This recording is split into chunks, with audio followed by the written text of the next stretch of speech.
গাইবী রিজিক কিভাবে পাবেন? গাইবী রিজিক পাওয়ার একটা মাধ্যম আছে। বিশ্বনবী মুহাম্মদ রাসূলুল্লাহ সাল্লাল্লাহু আলাইহি ওয়াসাল্লাম নিজে শিক্ষা দিয়েছেন। বিশ্বনবী মুহাম্মদ রাসূলুল্লাহ সাল্লাল্লাহু আলাইহি ওয়াসাল্লাম যখন মক্কা থেকে হিজরত করে মদিনায় গেলেন, দলে দলে ইহুদিরা বিশ্বনবী মুহাম্মদ রাসূলুল্লাহর কাছে এসে বায়াত গ্রহণ করলেন, কালিমা পড়ে ইসলাম কবুল করলেন। এদের মধ্যে ইহুদিদের একজন নেতা ছিল, নাম তার আউফ ইবনে মালিক আল আশজাঈ রাদিয়াল্লাহু তাআলা আনহু। তখনও মুসলমান হন নাই। বিশ্বনবী মুহাম্মদ রাসূলুল্লাহ সাল্লাল্লাহু আলাইহি ওয়াসাল্লাম সবার খোঁজ খবর নিলেন। এদের মধ্যে একজনের খবর নিলেন, নাম তার আউফ ইবনে মালিক আল আশজাঈ। নবীজি দোয়া করতেছেন, সে আমার কাছে আসে না কেন, আমার কাছে এসে মুসলমান হয় না কেন? আল্লাহ আউফ ইবনে মালিক আল আশজাঈকে আপনি হেদায়েত দিয়ে দেন। নবী দোয়া করলেন। 6 বছর পরে মনের মধ্যে ধাক্কা লাগলো। বিবিরে বলতেছে, বিবি আমরা তো মুহাম্মদকে খারাপ জানি, আমরা তো মুহাম্মাদের বিরোধিতা করি, একটু যাই দেখি, কালিমা গ্রহণ না করলাম কিন্তু একটু দেখে আসি, লোকটার কথা শুনে আসি। তো বিবি বলল, যাও দেখে আসো, কথা বলো। গেলেই যে কালিমা গ্রহণ করতে হবে তা তো কথা নয়। ইশারা নামাজের পরে বিশ্বনবী মুহাম্মদ রাসূলুল্লাহ সাল্লাল্লাহু আলাইহি ওয়াসাল্লাম বিশ্রাম করছিলেন নিজ গৃহে।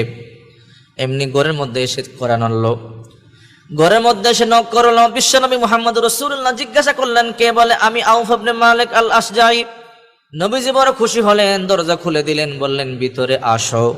আউফ ইবনে মালিক আল আশজাঈ বিশ্বনবীর চেহারা দেখেই লাফ দিয়ে বিশ্বনবীর কদমে পড়ে যায়। বিশ্বনবীর চেহারা দেখে লাফ দিয়ে কদমে পড়ে গিয়ে বলে, গো নবীজি, আল্লাহর কসম করে বলি, মানুষ কত মিথ্যা কথা আমাকে বলেছে, তার কাছে যেও না। ওগো নবীজি, আল্লাহর কসম করে বলি, এইরকম সুন্দর চেহারার মানুষ কোনোদিন মিথ্যা কথা বলতে পারে না। এখনো কিন্তু কোনো কথাই বলে নাই, কোনো কথা বলে নাই, শুধু নবীজিকে একটু দেখলেন। এরপরে বিশ্বনবী বললেন, তুমি কালিমা পড়ো। কালিমা পড়লো, মুসলমান হলো। বাড়িতে গেলেন, বিবিকে বললেন, বিবি বলে, কি? বলে, আমি মুসলমান হয়েছি। বলে, কেন? বলে, আল্লাহর কসম করে বলি, এইরকম সুন্দর মানুষ আর এইরকম ভালো মানুষ জীবনে কোনোদিন দেখি নাই। তো বিবি বলেছে, যেহেতু আপনি একজন শিক্ষিত মানুষ, জ্ঞানী মানুষ, নেতা মানুষ, আপনি কখনো মিথ্যা ভুল ডিসিশন নিতে পারেন না, ঠিক ডিসিশন নিয়েছেন। বিবি তুমিও কালিমা পড়ো। বিবিও কালিমা পড়লো। বিবিও কালিমা পড়ে মুসলমান হয়ে গেল। মুশরিকদের মাথা খারাপ হয়ে গেল, ইহুদিদের মাথা খারাপ হয়ে গেল, আমাদের নেতা মুসলমান হয়ে গেছে। তাই একটা মাত্র সন্তান ছিল, নাম তার সালেম। সালেমকে গিয়ে বুঝালো, সালেম তোমার বাবা মুসলমান হয়ে গেছে। তোমার মাকে বুঝালাম, তোমার মাও মুসলমান হয়ে গেছে। সালেম তুমি আমাদের নেতা হও, নেতৃত্ব গ্রহণ করো। তুমি মুসলমান হইও না, তাহলে তোমাকে আমরা নেতা বানাবো, তোমার কথা মতো আমরা চলবো। সালেম বলো, ঠিক আছে, আমি বাড়িতে যাই, বাড়িতে গিয়ে আব্বা আম্মার সাথে কথা বলি। বাড়িতে আসলেন, বাবাকে জিজ্ঞাসা করলেন, বাবা আপনাকে মুসলমান হয়েছেন? বলে, হ্যাঁ। মা আপনি মুসলমান হয়েছেন? বলে, হ্যাঁ। বলে, কেন? বলে, আল্লাহর কসম করে বলি, মুহাম্মদ থেকে ভালো মানুষ এই দুনিয়ার নাই। সালেম বলতেছে, আমার বাবা মা যে ডিসিশন নিয়েছে আমিও সেটাই নিব, কারণ আমার আব্বা আম্মা মিথ্যা ডিসিশন নিতে পারে না। সালেম ও কালিমা বললেন, মুসলমান হয়ে গেল। গোটা পরিবার মুসলমান হয়ে গেছে। ইহুদিদের মাথা খারাপ, আমাদের বড় নেতা মুসলমান হয়ে গেছে। সবাই চক্রান্ত শুরু করে দিল, কি করা যায়। তাই আউফ ইবনে মালিক আল আশজাঈ রাদিয়াল্লাহু তাআলা আনহু তার সন্তান, একমাত্র সন্তান সালেমকে বাজারে পাঠালো বাজার করবার জন্য। বাজার করে যখন আসতেছিল, পথে মধ্যে থেকে কাফেরেরা তাকে কিডন্যাপ করে নিয়ে গেল। কোথায় যেন নিয়ে গেল। একদিন চলে গেল, 2 দিন চলে গেল। আউফ ইবনে মালিক আল আশজাঈ রাদিয়াল্লাহু তাআলা আনহু রাস্তায় বের হলেন, খোঁজ খবর নিলেন, কিন্তু পেলেন না। সবাইকে জিজ্ঞাসা করলেন, হ্যাঁ সালেমকে দেখেছি বাজার করে বাড়ির দিকে যাচ্ছিল, কিন্তু এখন তো নাই। বড় কান্না করলেন। 1 সপ্তাহ হয়ে গেল, ঘরের মধ্যে কোনো খাবার দাবার নাই। একমাত্র সন্তানকে মুশরিকরা নিয়ে গেছে, মুশরিকরা নিয়ে বন্দি করে রেখেছে। 2টা বেদনা, এক হলো খাবার নাই, পানি ছাড়া ঘরে কোনো খাবার নাই।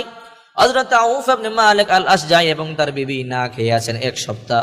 এরপরে একজন কলিজার টুকরা সন্তান, একমাত্র সন্তানকে হারানোর বেদনা, কলিজা যেন ফেটে যায়, কান্না করতেছে। বিবি বলে, স্বামী এত কষ্ট কি করে সহ্য করব? 1 সপ্তাহ হয়ে গেল, সন্তান নাই, ঘরে কোনো খাবার নাই, কতদিন কষ্ট করব? যান বিশ্বনবীর কাছে যান, আমাদের কষ্টের কথা, দুরবস্থার কথা বিশ্বনবীকে গিয়ে বলেন, নিশ্চয়ই বিশ্বনবী একটা রাস্তার কথা বলে দেবে।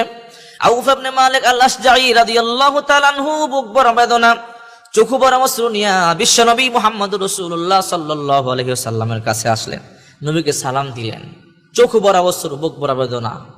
বিশ্বনবী জিজ্ঞাসা করলেন, কি হয়েছে, তোমার কাঁদো কেন? বলে, ইয়া রাসূলুল্লাহ, 2টা বেদনা নিয়ে, 2টা কষ্ট নিয়ে আমি আপনার কাছে এসেছি। বলে, কি কষ্ট? এক নম্বর কষ্ট হলো একমাত্র কলিজার টুকরা সন্তান সালেমকে মুশরিকরা নিয়ে বন্দী করে রেখেছে। ইয়া রাসূলুল্লাহ, 2 নম্বর কষ্ট হলো ঘরে কোনো খাবার নাই, আমি আর আমার বিবি 1 সপ্তাহ হয়ে গেল শুধু পানি পান করে বেঁচে আছি, কোনো খাবার নাই। আল্লাহ রাসূল সাল্লাল্লাহু আলাইহি ওয়াসাল্লাম 1 নম্বরে বললেন, ইত্তাকিল্লাহ, আল্লাহরে ভয় করো, আল্লাহর উপর ভরসা করো, ইসবির, ধৈর্য ধারণ করো। উপদেশগুলো মনে রাখবেন, যখনই কোনো কঠিন বিপদে পড়ে যাবেন তখন 1 নম্বর আল্লাহর উপরে ভরসা করবেন আর ধৈর্যশীল হবেন, ধৈর্য ধারণ করবেন। কারণ আল্লাহ পাক রব্বুল আলামিন বলেন, ইন্নাল্লাহা মা'আস সাবিরিন, যারা ধৈর্যশীল এদের সাথে আল্লাহ পাক রব্বুল আলামিন আছেন। এরপরে রাসূল বললেন, ওয়া আমরুকা ওয়া ইয়াহা আন তাস্তাগফিরা মিন কাওলি লা হাওলা ওয়ালা কুওয়াতা ইল্লা বিল্লাহ।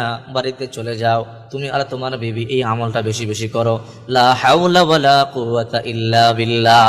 গায়বী রিজিক পাওয়ার আমল, একটু সামনে শুনুন, অবাক হয়ে যাবেন কিভাবে আল্লাহ পাক তার বাড়িতে গায়বী রিজিক পাঠিয়ে দিয়েছে। একটু সামনে চলুন, একটু সামনে চলুন, গায়বী রিজিক কিভাবে আল্লাহ পাক দেন আপনি শুনলে অবাক হয়ে যাবেন। হযরত আউফ ইবনে মালিক আল আশজাই রাদিয়াল্লাহু তাআলা আনহু বুক ভরা বেদনা, চোখ ভরা অশ্রু নিয়ে বাড়ির দিকে রওনা দিলেন। বিবি বলতেছে, স্বামী, আল্লাহ রাসূল সাল্লাল্লাহু আলাইহি ওয়াসাল্লাম কি বলেছে আমাকে একটু বলেন। আউফ ইবনে মালিক আল আশজাই বলতেছে, আল্লাহ রাসূল বলেছে, ইত্তাকিল্লাহ, আল্লাহরে ভয় করো, ইসবির, ধৈর্য ধারণ করো, আর তোমাকে আমাকে বলেছে, ওয়া আমরুকা ওয়া ইয়াহা আন তাস্তাগফিরা মিন কাওলি লা হাওলা ওয়ালা কুওয়াতা ইল্লা বিল্লাহ, লা হাওলা ওয়ালা কুওয়াতা ইল্লা বিল্লাহ পড়তে বলেছে। এই জন্য আমল শুরু করে দিলেন। ওইদিকে মুশরিকরা সন্তানকে নিয়ে গুহার মধ্যে বন্দী করে রেখেছে, হাত পা বেঁধে রেখেছে। হযরত সালেম নড়তেও পারে না, চড়তেও পারে না, বড় কষ্টে আছে। যখন আব্বা আম্মা আমল শুরু করে দিলেন, যখন কঠিন মুসিবতে পড়বেন তখন এই আমলটি করবেন, মনে রাখবেন আল্লাহ পাক মুহূর্তের মধ্যে আপনাকে মুক্তি দিয়ে দেবেন। শুধু মুহূর্তের মধ্যেই মুক্তি দিবে না, গায়বী রিজিকের ব্যবস্থা করে দিবেন। যখন পিতামাতা আমল শুরু করে দিল, ওইদিকে সালেম দেখতেছে মুশরিকগুলো পাগলের মতো হয়ে গেছে, প্রত্যেকটা জমিনে পড়ে ঘোরাঘুরি শুরু করে দিয়েছে। হাত পা গুলো পেট বাঁধা ছিল, দেখা যায় রশিগুলো হঠাৎ করে এমনি এমনি খুলে যাচ্ছে, সুবহানাল্লাহ। কিছুক্ষণ পর দেখলো হাত পায়ে রশিগুলো অটোমেটিক খুলে গেল, আর মুশরিকগুলো পাগলের মতো ঘোরাঘুরি শুরু করে দিল। সালেম ভাবলেন, মনে হয় আমার আল্লাহ আমার উপরে খুশি হয়েছে, আল্লাহ আমাকে সাহায্য করতেছেন, যাই এই ফাঁকে চলে যাই। রওনা দিলেন, হাঁটতে হাঁটতে চলে গেলেন বহুদূর। যাওয়ার পর চিন্তা করতেছে, 1 সপ্তাহ ছিলাম জেলখানায়, আব্বা আম্মা বৃদ্ধ মানুষ, মনে হয় ঘরের মধ্যে কোনো খাবার নাই, দেখি তো কোনো খাবারের সন্ধান করা যায় কিনা।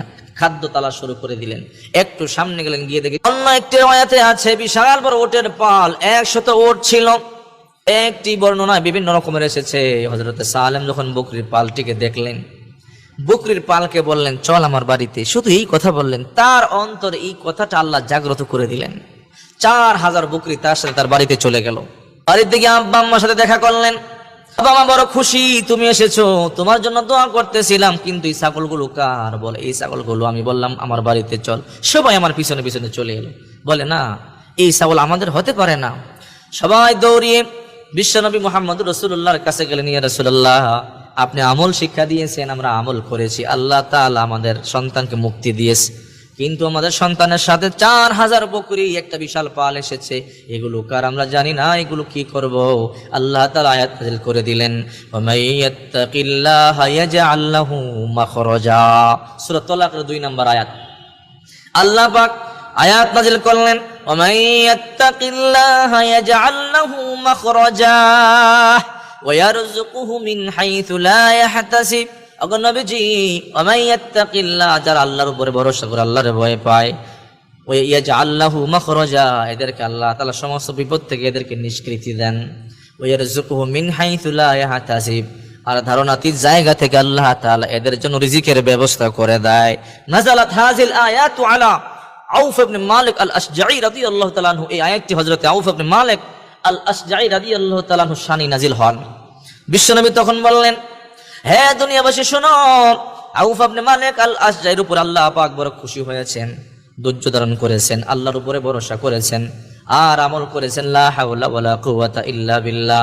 হে আমার দুনিয়াবাসী শোনো, বিশ্বনবী বলেন, আউফ ইবনে মালিক আল আশজাঈর এই আমলের কারণে আল্লাহ তাআলা বিপদ থেকে মুক্তি দিয়ে দিলেন। আর 4000 বকরি দিয়ে আল্লাহ তাআলা তার রিজিকের ব্যবস্থা করে দিলেন।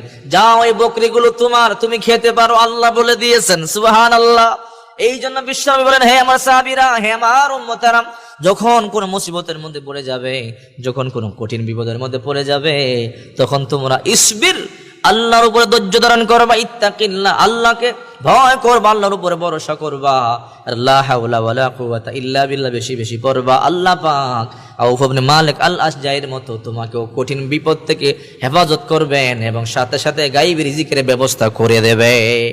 গায়বী রিজিক পাবেন আল্লাহ পাক যদি আল্লাহর উপরে ভরসা করতে পারেন।